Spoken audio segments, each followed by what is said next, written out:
Gracias, Amado. Hola a todos los que están escuchando y sintonizando M Podcast en Radio Infinita. El día de hoy tenemos el episodio número 92, en donde vamos a conversar con Amador Carballo, director de Agexport.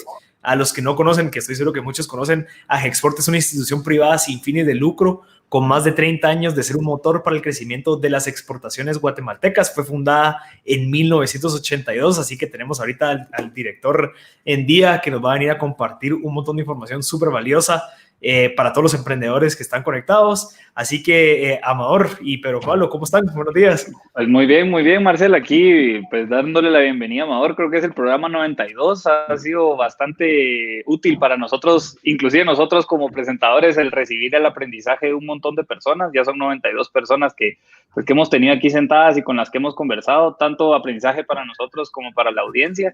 Y no cabe de más recalcar el objetivo del programa, que es disminuir el gap de información entre las empresas grandes y pues las personas que están empezando a emprender o empresas pequeñas que pues quieren quitarse años en minutos, ¿verdad? Así que pues bienvenido, Amador, y un gusto tenerte acá. Muchísimas gracias, Marcel y Pedro Pablo. Espero poder contribuir aquí al diálogo que tienen ustedes con su audiencia. Me encanta esa frase de reducir la brecha de información entre las grandes empresas y las pequeñas.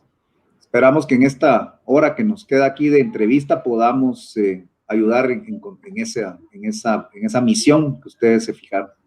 Gracias, Amador. Sí, y tenemos ya listas un montón de preguntas, Amador, para poder sacarle el jugo. Nos encantaría saber, y eso es lo que estábamos hablando un poquito antes de comenzar, ¿qué luchas ha tenido usted ahorita, especialmente en esta situación como director de Agexport, sabiendo que hay un montón de incertidumbre, hay de cierta manera una crisis? ¿Cómo ha sobrellevado esas luchas o qué luchas tiene actualmente? Miren, nuestra labor en este caso como una cámara empresarial, porque al final Agexport es una cámara empresarial, pues la labor nuestra sobre todo es promover la empresarialidad, si lo quisiéramos ver en un sentido amplio. Entonces, si ustedes me preguntaran a mí en qué estoy ahorita, estamos en el peor de los problemas, porque toda la situación del COVID-19 implica una disminución de las interacciones sociales, económicas y demás, y por lo tanto una disminución de la actividad empresarial en cualquier expresión. O sea, ahorita es muy difícil pensar que alguna empresa pueda decir que está a su 100%. Habrán, por supuesto que habrán, pero hablemos en general, pocas hay. Entonces, imagínense la labor nuestra ahora inversa. Quiere decir, estamos claros de la necesidad de disminuir la actividad, porque es obvio que la salud es primero, pero en el propósito principal, la misión de Agexport o de una cámara empresarial es que haya empresarialidad. Por lo tanto, digámosle que si partimos de ahí, estamos bien complicados. Los retos son grandes.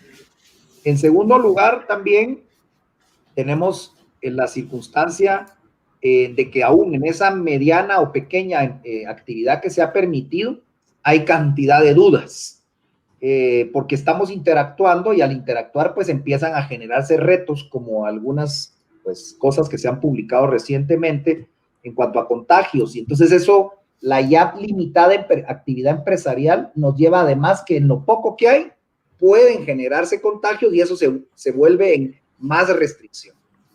Entonces, miren, al final del día, en ese limitadísimo espacio que nos queda muy limitado, tenemos que buscar la forma de ahí partir a que cuando vayamos volviendo a la normalidad, podamos interactuar con este nuevo mundo y vivir con esta enfermedad y que la actividad empresarial no sufra un tiempo demasiado largo. Esa es tal vez la base más grande del reto que estamos viviendo acá. Y el reto es que pues lo podemos hacer con la estructura que Agexport tiene. Y esa estructura también está limitada en su trabajo porque pues está en sus casas y estamos teniendo que realizar que toda la estructura que tiene Agexport para poder lograr esto, pues también está trabajando a distancia. Entonces, esos son el mundo donde estamos viviendo ahorita. Esos retos, ¿cómo afrontarlos? Pues bueno, ahí es donde hemos empezado, el 17 de marzo, salimos de las oficinas y no hemos vuelto a las oficinas, así que ya llevamos más de 3 meses fuera de las oficinas. La decisión de salir de la oficina a trabajar fuera de ella se tomó entre lunes y martes, así que para el miércoles de esa semana salimos Así que tuvimos 2 días para organizarnos y la verdad que nos organizamos en esos 2 días y en las siguientes semanas, porque era imposible pensar que íbamos a salir completamente. Así que fue un pequeño plan, llamémosle así, de salida, y luego probablemente 2 o 3 semanas seguidas de pues, prueba y error, hasta que logramos echar a andar la rueda y a sentirnos a la fecha bastante cómodos en la forma en que estamos logrando que Agexport influya en quien deben influir, en los empresarios por un lado, en las autoridades, para lograr que esa actividad empresarial que hoy existe se pueda mantener y crear las bases para que luego, o muy pronto, ojalá, se pueda ampliar. Ahí es donde yo puedo definir estos retos. Por eso digo, son 2 retos. Es el reto de que la estructura de Agexport, que hoy está fuera de sus oficinas, funcione para que pueda ayudar a los empresarios a operar. Y eso implica influir en ellos mismos e influir en el gobierno para poder lograr que podamos trabajar en forma conjunta. Una de las cosas que decís me pone a pensar justo en todo este tema que ya se viene conversando desde hace ratos, que es la transición hacia lo digital de las empresas. Creo que habían en la historia, o bueno, años atrás, muchas empresas aún un poco ariscas con respecto a la tecnología, inclusive instituciones, tanto públicas como privadas. Y hoy, pues, no queda de otra más que hacerlo así. Entonces, en esa transición, la verdad es que me agrada un montón cómo decís que se vivió y que obviamente había un cambio que se tenía que hacer y que con planificación, pues, ahí va caminando. Me llama la atención ¿qué estaba parando a todas las empresas de volverse o hacer este cambio hacia lo digital, ¿verdad? Cuando realmente ya estaba en sus manos, ¿verdad? Entonces, con toda razón. Fíjate que nos sorprendemos ahora de la cantidad de herramientas que ya existen o existían. Pero les voy a poner un buen ejemplo. Nosotros tenemos un esfuerzo permanente de subir empresas para trabajar en comercio electrónico en distintas plataformas. Y lo más complicado de subirlas es que ellas estén decididas y preparadas a hacerlo. Y eso implica cosas bien simples. Miren, mándenme fotos de alta calidad para poderlas publicar en sus catálogos, para que el catálogo al salir publicado electrónicamente se vea bien. Mire, tenga listas de precios. Mire, ya tiene la logística para hacer la entrega el día que se la pidan, porque la logística es básica. Tiene empaque adecuado para que cuando le tenga que enviar, tenga empaque para enviar. Y aquí no estamos hablando de empaque local, es empaque para mandar al exterior. Entonces, partimos de eso. Luego, mire, vamos a intentar que tenga una persona responsable de que esto suceda todo el tiempo, porque si empiezan a venir los pedidos y las preguntas y las cotizaciones y usted no está listo, por demás tiene un buen catálogo. Y para serles franco, nos trabamos casi siempre en las fotos, en lo primero. Y en el tiempo de una persona que se dedique a esto, porque las empresas están tan metidas en sus canales tradicionales que muchas dejan de tener la credibilidad de pasarse a tener un tema en el canal. Ahora miren, como es en Guatemala, las placas las pagamos un día antes porque si no al día siguiente nos ponen multa, ¿verdad? Lo mismo con esto. Ahora tenemos cantidad de empresas subiéndose a toda velocidad a las distintas plataformas que hay. Buscando servicios para que les tomen las fotos, buscando asesoría para que los ayudemos en la forma de poner sus listas de precios, cantidad de apoyos en asesorías para la parte de logística, porque obviamente es crítica. Y cantidad de empresas que ya en ventas locales se subieron a la velocidad del rayo a vender en delivery localmente, cosa que no estaban haciendo hacía 4 meses. O lo que vendían era de este tamañito. Ahora sus ventas en un porcentaje alto, aunque sea disminuido, están ahí. Entonces, muchas veces, respondiendo a tu pregunta, Pedro Pablo, somos muy dados a la crisis y al momento último de hacer las cosas. Y esto puso de manifiesto otra vez esa característica. Así que veámoslo en positivo, este fenómeno de COVID ayudó a que cantidad de empresas se tuvieran como no otra alternativa meterse en los canales electrónicos. Muchísimas están empezando en el mercado local, lo cual es buenísimo porque ahí van a probar cosas que pues los errores son más baratos de cometer localmente que cuando ya mandas un envío fuera de Guatemala y si el envío no llegó correctamente, pues los costos de regresarlo son muy altos. En cambio, localmente, pues los costos son menores. Así que yo creo que esto, digo yo, no hay mal que por bien no venga. esta crisis está teniendo esa circunstancia. Y debo reconocer que la cantidad de plataformas que existen ya, pues miren esta herramienta donde estamos ahorita conversando nosotros y las demás herramientas que ya existían para todo lo que es comunicación. Ustedes incluso ven las herramientas digitales mejorando a pasos agigantados. El Teams hace 2 meses no tenía para levantar la mano, ahora ya lo tiene. Todo el mundo se empezó a acelerar, dijeron ahorita, o le metemos el acelerón o nos quedamos. Así que así lo veo yo.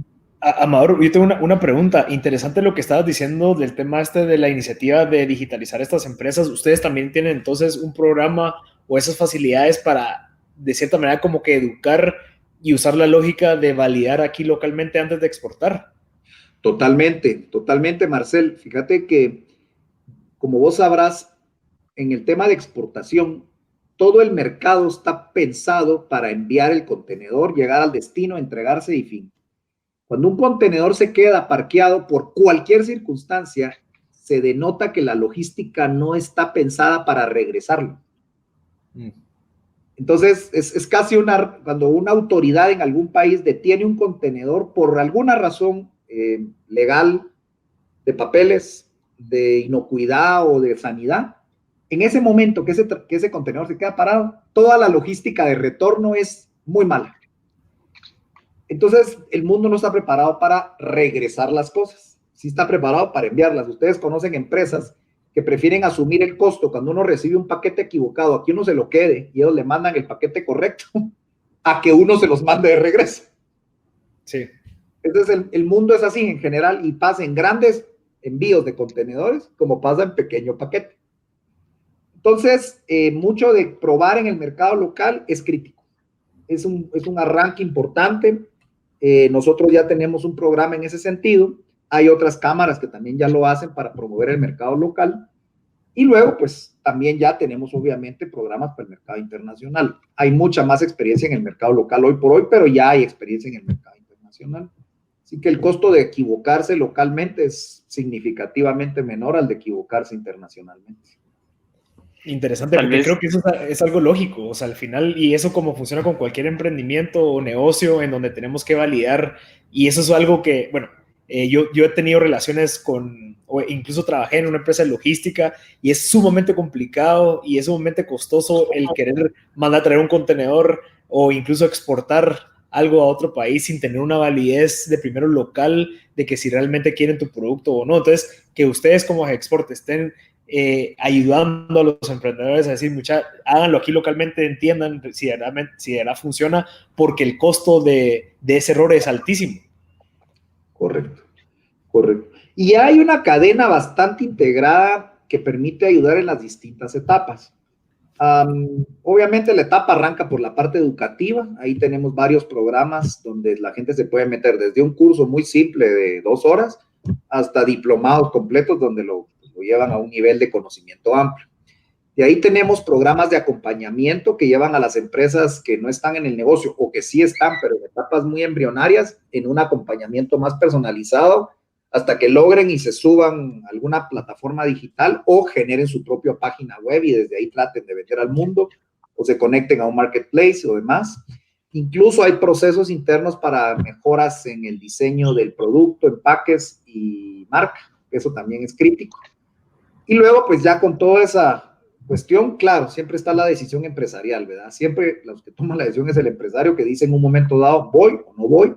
Se les presentan a muchos agregadores, por ejemplo, el tema de logística, y hay varios agregadores. Diríamos que ahí hay una oportunidad todavía grande para generar más agregadores en la parte de logística o de fortalecer los que existen, porque todavía hay un trabajo de hormiga de lograr volúmenes que permitan que el costo de esos envíos baje. Hoy todavía es relativamente caro, consolidaciones de ese tipo de cargas, y eso pues le agrega bastante costo al tema. Luego hay bastantes dificultades para las conexiones a los marketplaces internacionales porque casi todos los mecanismos de pago implican que las liquidaciones de dinero son liquidaciones que tienen que llegar a cuentas domiciliadas en el exterior y entonces las empresas deben de abrir cuentas en el exterior y en muchas ocasiones incluso domiciliar empresas en el exterior. Entonces ya ahí hay empresas de cierto tamaño que hacer eso pues, tiene costos altos y riesgos altos de estar en otra jurisdicción que ya implican impuestos, cumplimientos. Entonces, es una cadena compleja, ¿va? Llegar al punto de ya vender en el exterior tiene sus retos, pero existen ya los mecanismos para hacerlo y hay iniciativas también que tenemos que manejar en el sector público y en la opinión política para que también se simplifiquen los procesos locales que permitan que se pueda exportar con más facilidad al exterior. Interesante. Ahorita que lo decías, con respecto a los pagos, justo hace 2 semanas o una, tuvimos aquí a el de Abra, y nos contaba de cómo puede empezar a funcionar el tema de pagos a través de criptomonedas desde todos los países del mundo, y que de una vez a través de la criptomoneda, pues los bancos hagan aquí la transacción a quetzales. La verdad es que es bien valioso todo este método, inclusive con la noticia ayer de que PayPal y Venmo, que son 2 empresas de básicamente métodos de pago en Estados Unidos, habilitaron o anunciaron de que van a empezar a vender criptomonedas y permitir transacciones entre criptomonedas. Entonces creo que puede ser, se vislumbra una posibilidad a ese tipo de facilidades de pago para la exportación, pues, ¿verdad? Creo yo. Para que cualquier persona en el extranjero pueda pagarle a alguien aquí que exportó y de una manera fácil, ágil y con fees inclusive mucho más bajos, ¿verdad? Correcto. Sí, hay algunas alternativas ahorita que ya operan. Pioneer es una de ellas, pero lo que pasa es que sí implica algunos costos adicionales. PayPal funciona, pero el problema es que no hay un cash out y entonces termina pasando que la plata que viene por PayPal resulta que se la tiene uno que gastar en otras cosas y en otro país.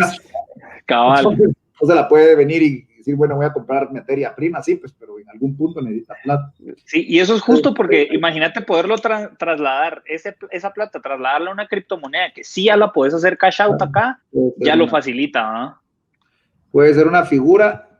No manejo tanto ese concepto, habría que ver un poquito en los términos de la fluctuación de esa moneda para pues ir viendo también las cotizaciones, ¿verdad? Porque cuando ya uno va fijando un poco su precio y entonces ya, claro, al estar vendiendo en el mercado internacional, uno ya entra en jugar monedas, pues no hay para dónde, pues de que en el momento en que uno vende fuera de la frontera, aunque sea en El Salvador, ya hay que jugar con la fluctuación. Entonces habría que ver esa parte, me parece interesante, igual que el blockchain.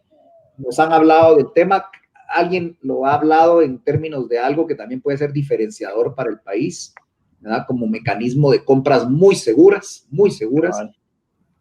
porque somos percibidos como países de alto riesgo.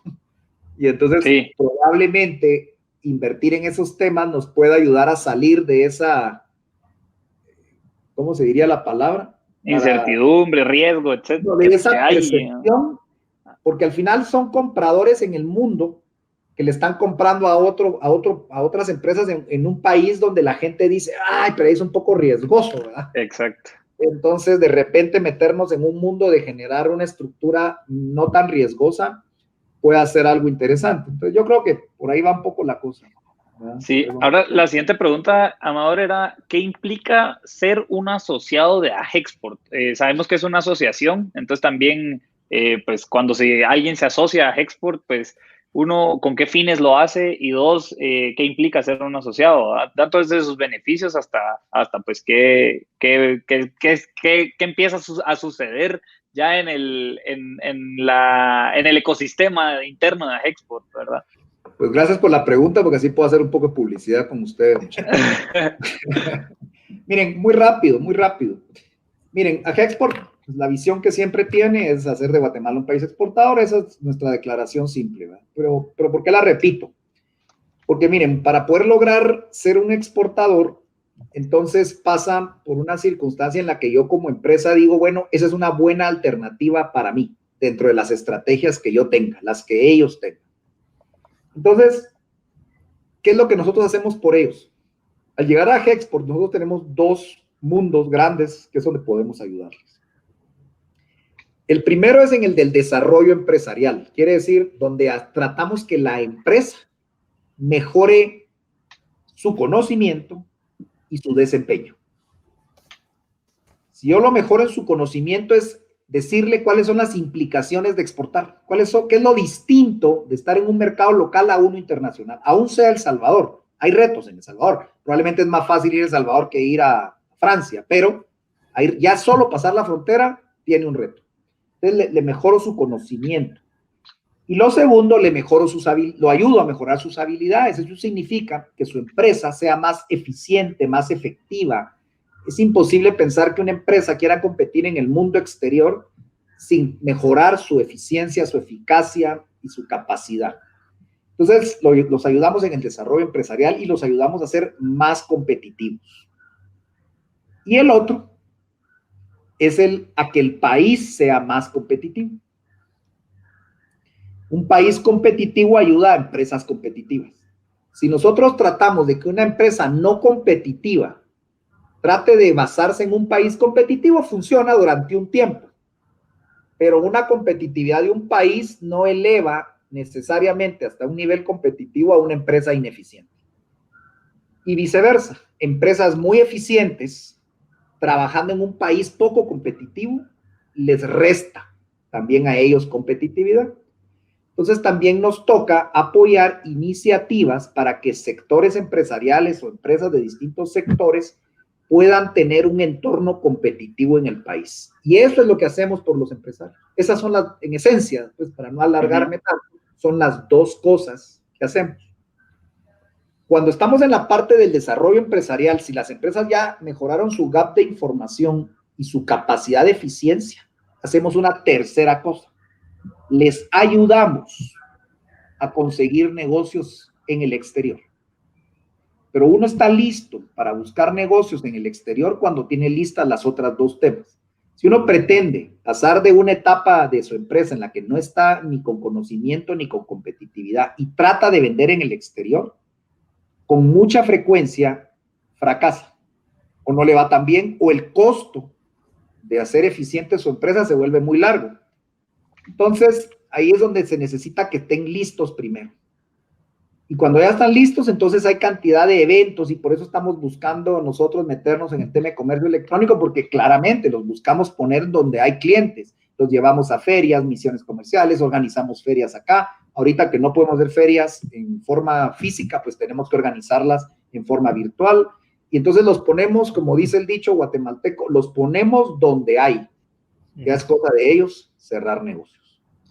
Amador, aquí me sale una duda y me encantaría saber, digamos, desde el 2016 que usted ha sido director de Agexport, ¿ha tenido un caso o algunos casos de éxito en donde han entrado a ser miembro de Agexport y ahorita en el 2020 ya están vendiendo internacionalmente, han crecido e incluso están ya pues convirtiéndose en una multinacional? ¿Algún ejemplo? Ok, hay varios no tan grandes en términos de, digamos, del término multinacional. Habitualmente las personas lo vinculan a un monstruo de empresa. Nosotros pensaríamos que multinacional es para alguien que ya no vende solo en Guatemala, sino que ya logró salir más allá. Tenemos varios ejemplos. No puedo citar acá el nombre de las empresas porque tendría que tener la autorización de ellos, pero voy a hablar en particular de un sector muy interesante, que es el sector que nosotros denominamos hecho a mano. Y hecho a mano es todo aquel producto que se desarrolla en manos de artesanos o de personas que le dan un valor diferencial a un producto, más conocido probablemente anteriormente como artesanía. Entonces, nosotros a través de un programa de colaboración con el Centro de Comercio Internacional de Ginebra, Suiza, hicimos un programa que duró 2 años y medio con el sector de hecho a mano. Ese programa se hizo a nivel centroamericano y permitió que en el caso de Guatemala, 10 empresas que no tenían comercio en el exterior vía electrónica. Quiere decir, ellos ya vendían al exterior, pero en mercado, digámosle, físico. O sea, ellos iban a ferias o hay una feria que se hace en Guatemala y vendían. Ellos entonces partieron de cero y llegaron hasta el punto de ya estar con sus sitios propios vendiendo y conectados a marketplaces. Incluso logramos a través de ese programa una apertura de eBay para poderlos conectar y vender a través de ese marketplace porque no estaba previsto que se pudiera abrir y con la intervención del ITC se logró. Ahí se cumplieron todas las etapas. Hubo educación básica, educación complementaria, hubo rediseño de productos, adaptación de empaque, hubo trabajo con logística para poder hacer llegar los productos, hubo trabajo de desarrollo de páginas web para los que necesitaron trabajar vía esa figura. Hay otros que se montaron en catálogos y no generaron su página. Bueno, tenían su página web muy básica, pero no la mejoraron, sino que lo que hicieron fue subirse al catálogo de alguien más y ahí vender. Y bueno, para nosotros es el mejor ejemplo de alguien que partió de cero hasta llegar a vender. Ese es el programa que nosotros promovemos ahora, es el programa en el que creemos, ¿verdad? Y que vemos que ha dado resultados, y entonces ya ahí, de esas empresas, hay varias que ya están vendiendo muy bien en el mercado, hay otras que dijeron, esto no es lo mío, yo mejor me quedo en el mercado físico, porque pues algunas serán.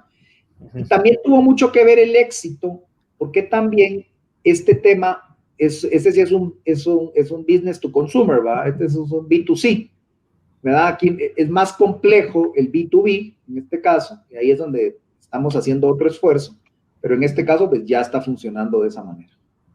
Interesante, Amador. ¿Y hay algún otro actor dentro de localmente, ya sea público o privado, que también esté colaborando con ese tipo o que tengan esa visión de querer incentivar y apoyar a esos emprendedores a poder subir de nivel y poder estar vendiendo afuera?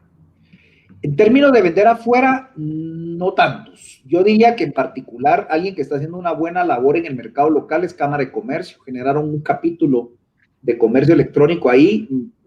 Francamente han afiliado una buena cantidad de empresas. Además, ahorita en la crisis generaron una plataforma para venta local que permite que se suban con bajo costo las empresas. En fin, ahí creo que hay un esfuerzo, no creo, sin duda hay un esfuerzo positivo que permite que muchos de ellos eventualmente vayan al mercado internacional.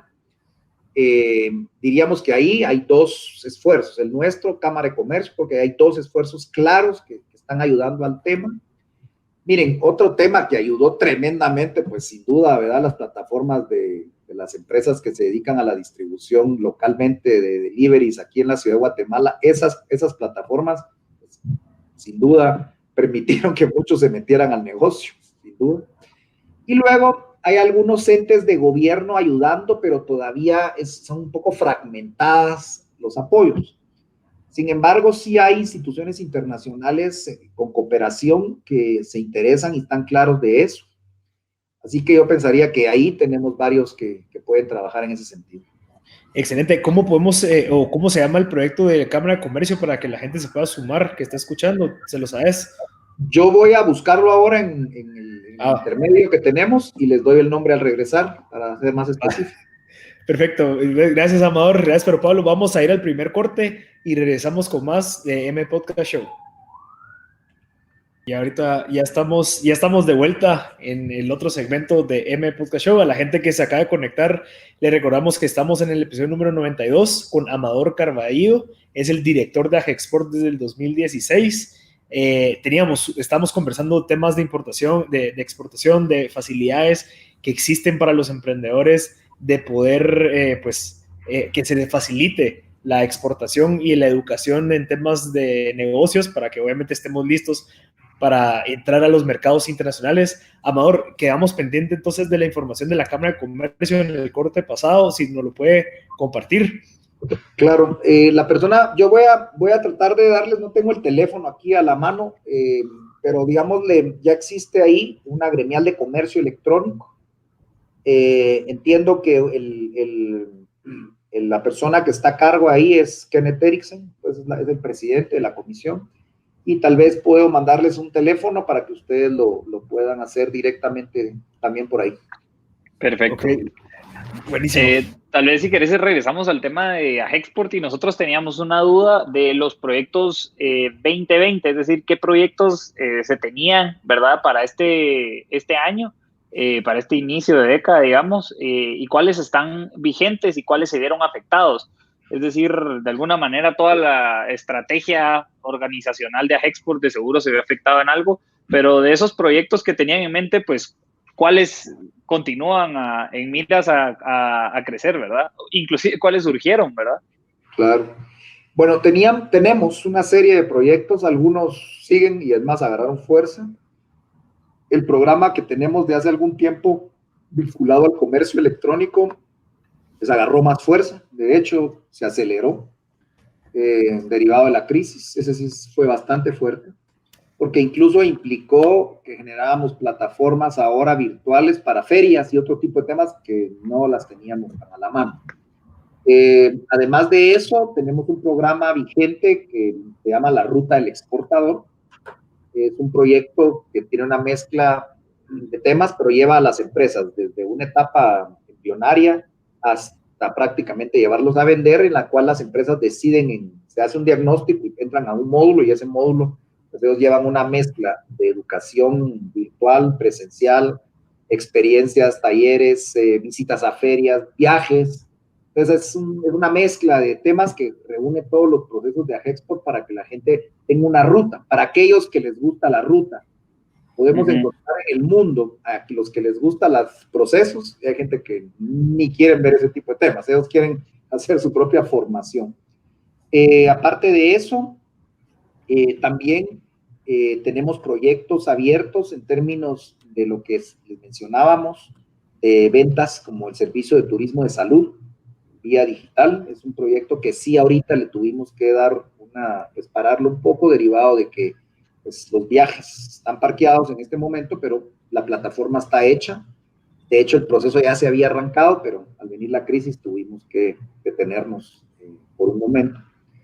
Además de eso, dentro de los otros proyectos estratégicos que tenemos, hay pues el proyecto de diversificación de oferta exportable. Ese es un tema gigante, ese es un tema que prácticamente todo el tiempo está vigente. Y el proyecto de diversificación de oferta exportable responde a la necesidad que Guatemala pase de etapas de productos básicos o primarios a productos de un mayor valor agregado, que tengan esa misma figura del valor agregado una mayor posibilidades de venderse en el mercado exterior y no estar tan sujetos a los vaivenes de precios. Entonces, el programa de diversificación de oferta exportable es un programa gigante. Me refiero, obviamente ahorita las prioridades de las empresas, pues en términos de tomar una decisión de diversificación, en este momentito no es necesariamente que muchos lo quieran hacer. Creo que hay algunos que lo tienen que hacer, no tienen alternativa. Y hay algunos que prefieren en un momento de incertidumbre no tomar decisiones, si pueden aguantar no tomarlas. Aparte de eso, todos los programas que tenemos con gobierno para la simplificación del comercio y el aumento de la competitividad. Sin duda, el de simplificación del comercio son los que seguimos caminando. En términos de la parte de competitividad, igual el sector público y sus inversiones están más enfocadas ahorita en los temas que a todos nos preocupan, y poco enfocados en temas como mejora de puertos, o mejora de aeropuertos, o mejora de aspectos de procedimientos para mejorar el comercio. Entonces, digamos que, resumiendo, en grandes proyectos, hay temas que agarraron velocidad y hay otros, pues, que sí, obviamente hubo que ponerles un poco de desaceleración, porque, pues, no tenían ahorita el mejor momento para salir adelante. Amador, en temas de los call centers, en temas de toda esta parte de exportación de servicios, más que todo digitales, ¿ustedes cómo ven esa situación, digamos, la famosa economía naranja, en donde ya cualquier persona en una computadora puede exportar algún tipo de servicio? ¿Se ha considerado también ese tipo como de exportación y ese tipo de capacitación a individuos para empezar a exportar de cierta manera, o al menos ofrecer servicios locales internacionalmente?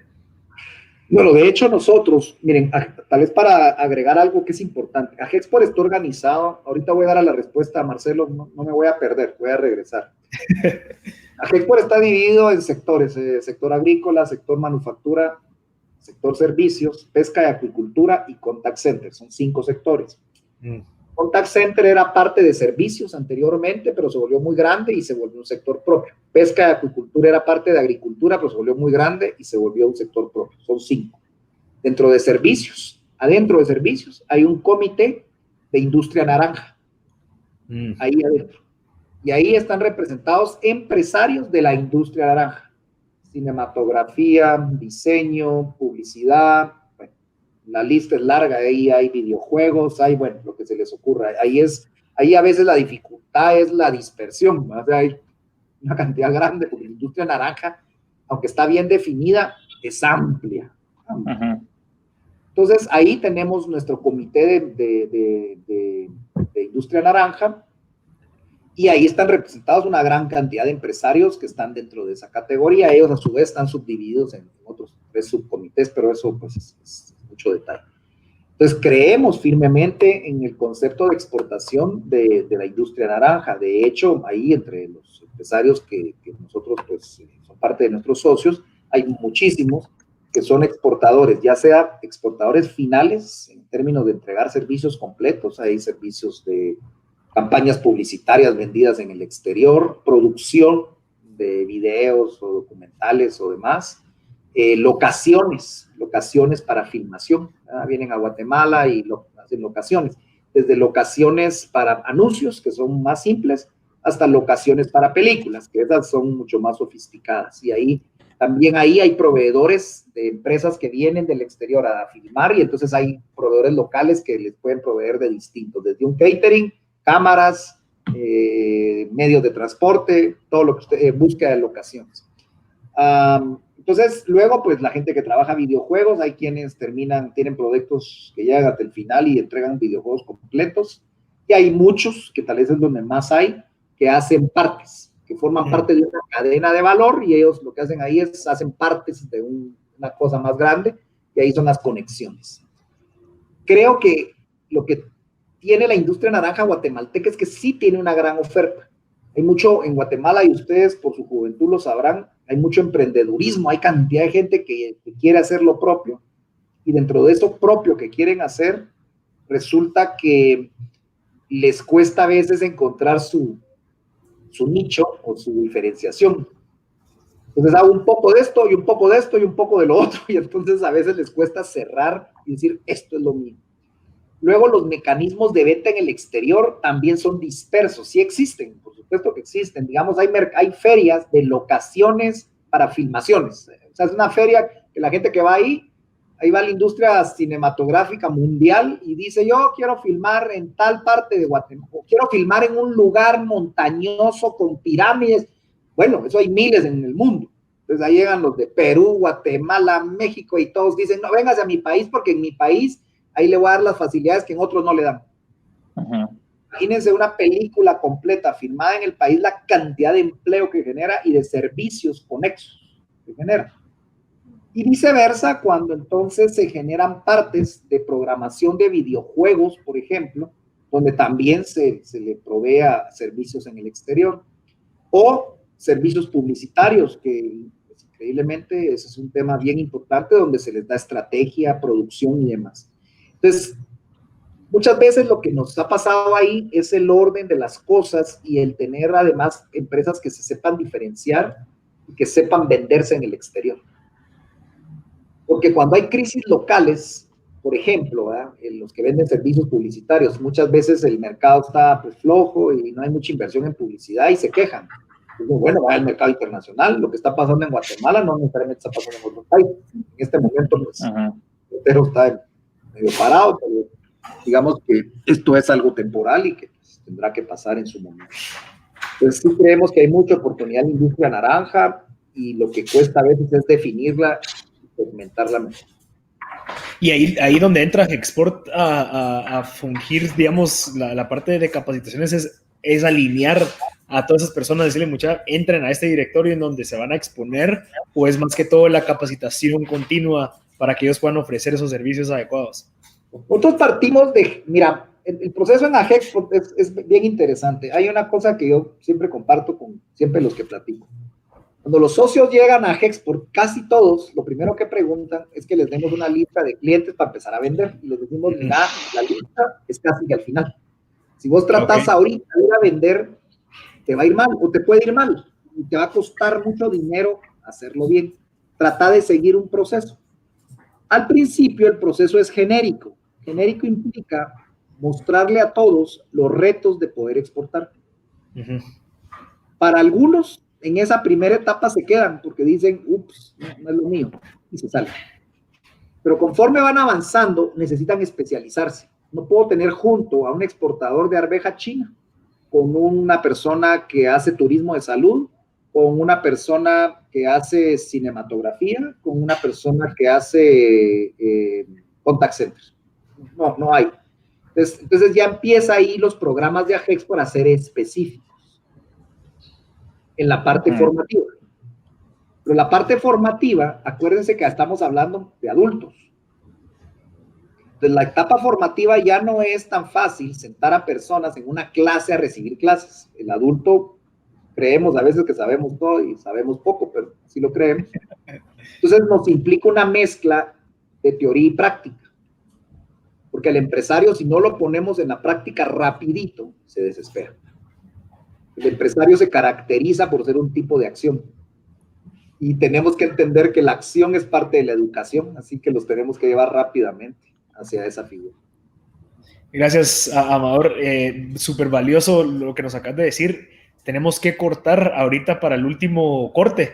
Nos quedan todavía 15 minutos de muchas preguntas que tenemos listos para ti, así que gracias por todo este valor que nos estás generando, y a la gente que se acaba de conectar, no nos paren de sintonizar. Ya después del corte regresamos con más sobre temas de exportación con Amador Carballo. Teníamos una pregunta y creo que esta es así cabal de lo que estamos hablando. Y es, yo soy un exportador nuevo, ¿qué debería hacer? Y creo que ya lo has descrito, pero igual si alguien que está escuchando ahorita que quiere empezar a exportar o tiene un producto para empezar a exportar, ¿qué debería empezar a hacer? Mira, lo primero es mucha información. Y cuando me refiero a información, es que veamos, ya sea un producto o ya sea un servicio, ¿verdad? Cualquiera de los dos.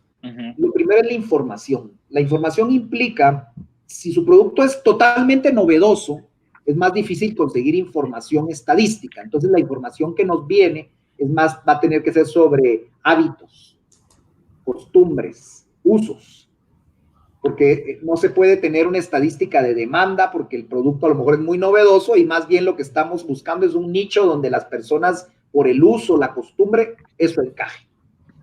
O si ya el producto entra dentro de un tema estadístico, entonces una le puede mostrar países, destinos, mercados, qué tanto se está importando a otros países, qué tanto hay otros países cercanos a nosotros que también pueden generar ese producto igual que nosotros, y con ellos son los que vamos a competir, temas de precios, costos. Entonces, eso es lo primero es información, ¿verdad?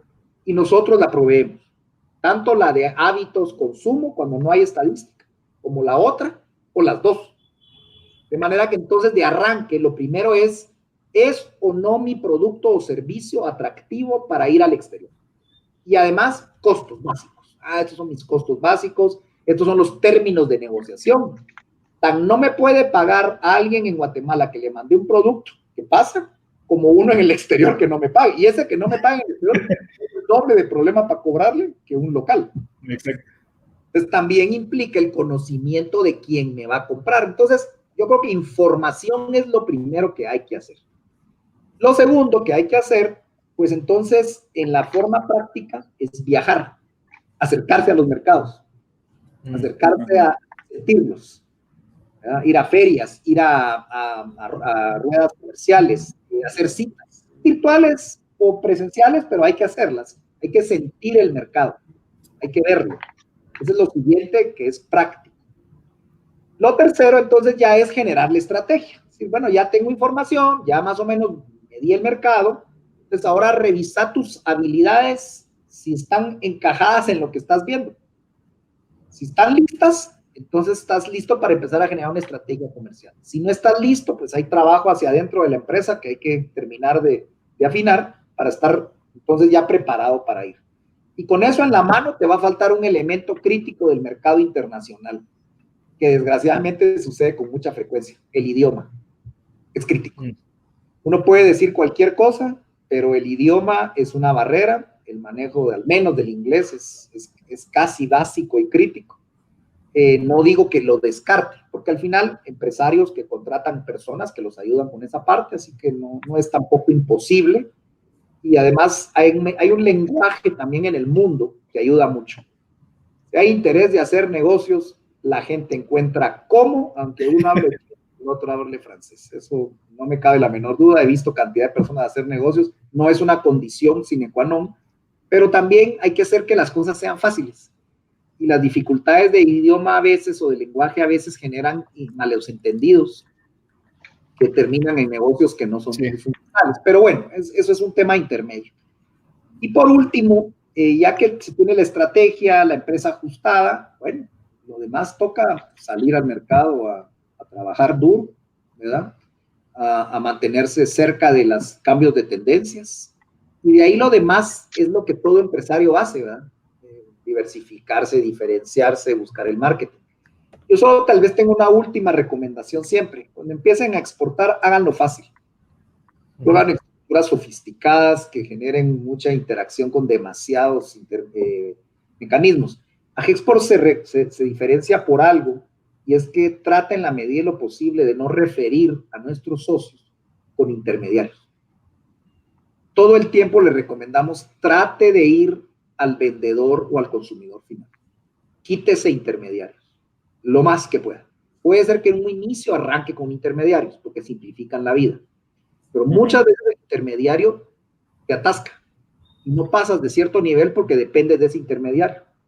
Y ese intermediario abajo de él tiene otro montón como uno. Sí.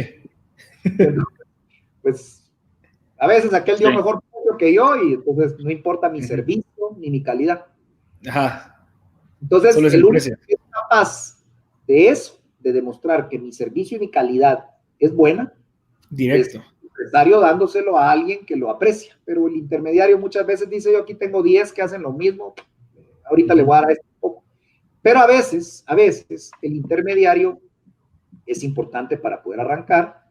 Sin embargo, nosotros promovemos que todos nuestros empresarios guatemaltecos y socios o no socios traten en la medida de lo posible todo el tiempo de estar en la cadena de comercialización, llegar hasta el último, lo más que puedan, lo más que puedan. Obviamente es una lucha, no es inmediato, hay mercados más abiertos, hay mercados súper cerrados donde si uno no entra bien, el intermediario no entra. De hecho, nos topamos con empresas muy grandes que cuando uno les llega directo, le dicen, no, yo no trabajo en directo, aquí yo trabajo en intermediario. Así que hablen con tal intermediario, así que si quieren entrar ahí, intermediario. Bueno, entonces, pues ahí sí, si le quieres vender, pues ni modo, tenés que atenerte al intermediario. Mira, una duda tal vez, y solo para ir cerrando, ¿cuántos asociados o cuántos asociados individuales o empresas hay en Agexport hoy? Como para que la gente dimensione un cacho el tamaño de Agexport y los beneficios que ya le da a sus asociados. Nosotros tenemos socios activos 1,224 y tenemos una meta de llegar en los siguientes años hasta 3,000 socios. Ahora, nuestra meta para llegar a 3,000 socios implica que partimos de la base siguiente. Guatemala tiene un total de más o menos 9,000 códigos de exportador. Más o menos esas son las empresas que tienen la posibilidad de exportar. De esas 9,000, casi 9,000 empresas que exportan, realmente empresas activas son alrededor de 4,200, 4,300 que están permanentemente exportando de distintos tamaños a todo el mundo. Entonces, la labor nuestra es que esos 9,000 códigos se vuelvan 15,000, que esos 4,000 activos se vuelvan 8,000 y que esos 8,000 hayan unos 3,000 pues, trabajando como nosotros. Nosotros tenemos una filosofía. Nosotros trabajamos para la exportación de Guatemala, sean nuestros socios o no sean nuestros socios. Puede ser que les diferenciemos los servicios, pero cuando hay una mejora en la facilitación del comercio, la mejora no solo es para nuestros socios, la mejora es para todos los exportadores guatemaltecos, a todos los beneficios. Y no hacemos diferencia en eso porque el país es el que nos interesa al final del día. Y hacer de Guatemala un país exportador tiene que ver con Guatemala completo. Y esa es la idea que nosotros creemos, porque creemos que el modelo exportador para un país pequeño como el nuestro es un modelo viable. Es un modelo que nos va a hacer y nos va a permitir crecer más allá de nuestras fronteras y una mentalidad grande, una mentalidad de abundancia, no una mentalidad de un mercado que crece. El mercado guatemalteco en Centroamérica es grande. De hecho, muchas empresas acá, si comparamos países como Costa Rica, que exporta más que nosotros, lo comparamos porque el mercado costarricense es pequeño en población. Entonces, las empresas costarricenses tienen la necesidad más rápida de salir que nuestras empresas. Pero todas tenemos necesidad de salir y ese es mucho el mensaje que nosotros manejamos hacia Guatemala, por eso creemos en el modelo exportador. Excelente, Amador, gracias. Definitivamente, ¿no tiene algún libro que nos recomiende, ya sea para cualquier persona que quiera empezar a exportar, o tal vez no libros, sino que un recurso que cuenten ustedes para que alguien que quiera, que quiera empezar a pensar en exportar pueda verse beneficiado? No tengo en este momento la referencia de un libro, pero sin duda me gustaría, si pueden ustedes visitar nuestro sitio web, que es www.agexport.org.gt, y ahí, pues en la primera etapa, en la primera página principal, hay una sección de información donde tenemos un catálogo impresionante de información. Ahora, uno debe empezar exportando, conociendo un poco la actividad exportadora. Hay, sin duda, muchísima literatura que le enseña a uno. Yo pensaría que dentro de esa literatura que van a poder encontrar en nuestro sitio web, hay en particular algunas que tienen que ver con experiencias de empresas que empezaron de cero y exportaron y fueron exitosas. Y quisiera citar ejemplos, como por ejemplo el del sector de pesca y acuicultura, donde ellos en base a tecnología realmente genética han vuelto a Guatemala el país donde, por ejemplo, se produce más camarón por metro cúbico casi del mundo. Entonces, Guatemala, por ejemplo, con la mitad de terreno en programas de camarón, exporta y produce mucho más camarón que Honduras, que tiene el doble de terreno para producción de camarón. Y luego Ecuador, que es una potencia mundial de exportación de camarón, Guatemala tiene, pues, una capacidad de producción mucho mayor. Ahora, ¿por qué estoy refiriéndome a eso? Porque tal vez a veces el lenguaje con el empresario es cuando lee el éxito de otros empresarios que vieron en el mercado internacional una posibilidad, y tenemos varios casos de éxito en nuestra biblioteca. Y ahí pues uno puede encontrar, ese es el lenguaje que me refiero, que a veces funciona muchísimo para otros empresarios. Excelente, gracias Amador, definitivamente súper valiosa esta conversación. Sí, creo que incentiva incluso a mí a ingresar, a ver qué recursos o qué podemos hacer, ya sea en la parte de industria naranja, en donde nos dedicamos, y estoy seguro que también Pedro Pablo.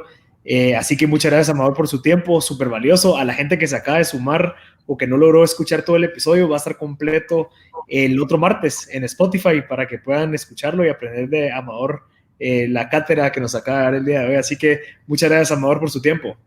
Al contrario, a los dos, un gusto estar por acá, y espero pues que hemos podido contribuir un poco con todos los radioescuchas de su programa. Muchas gracias Amador. A ustedes, muchas gracias, nos vemos, un gusto. Adiós.